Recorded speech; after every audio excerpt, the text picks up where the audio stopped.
When I started out at Amway, I started in the mailroom as a temp and worked my way through a number of departments and into communications. So at that time, we were a two-person communication department within marketing, and we were basically Canadianizing American materials for our independent business owners, and we had a few local sponsorships. So I was introduced to IABC by Sandra King Webster and got involved right away. So went from a two-person communication department to eventually managing marketing and communications. That's where I ended my career.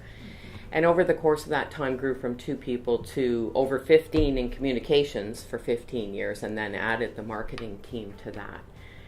And without any formal PR communications education, I found IABC invaluable because I was young, I had a young child, and I was able to tap into the expertise of other members, pick people's brains.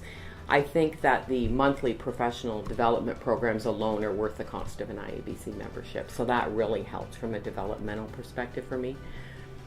But most importantly, getting involved as a volunteer. And I did that right away. So my first year in IABC, I was secretary for the board. And that was a great experience because you get to learn everything and had great mentors. Well, the next year, I'll call them strong arms. Scott Bonikowski, Lori Lashbrook, Sandra King Webster asked me to take on launching an awards program for the London chapter. So that was really exciting, and that was the birthing of the Virtuosos. All those years and my years on the board, I think they were some of the best years of my career because I was developing and I had this great network of people.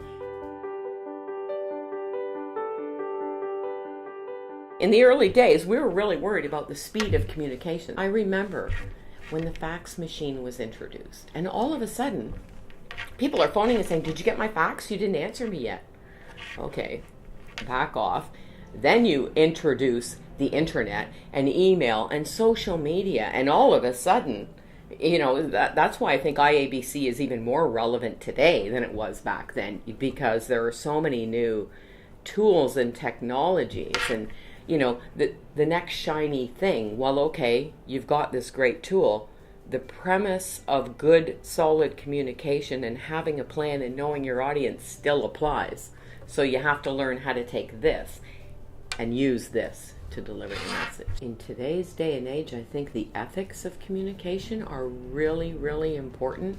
I mean, we're seeing every day journalistic rights are under fire and the whole freedom of the press. And it's important for communicators to have a strong enough voice and know the difference between right and wrong and how to properly communicate. In today's day and age, anybody can be a communicator, and so many people think they are. All you have to do is read the comment section of any social media post to know that. It's important for communicators to cut through all that clutter and really have a strong voice. I think we've got this fabulous history with all this mentorship moving through the first 40 years and it's really cool to see the baton handed off to the next generation. I mean, when I started, I would look up to people like Deanie Dalby and think, I want to be just like Deanie when I grow up, right? So, and now you see the younger people coming on board, and I don't know, maybe they're thinking that about us old folks, who knows, but it's interesting. It's been really cool to watch the evolution of it all. You can't put communicators in a room without having a really great time. So you go and you have this fabulous time and you learn from each other.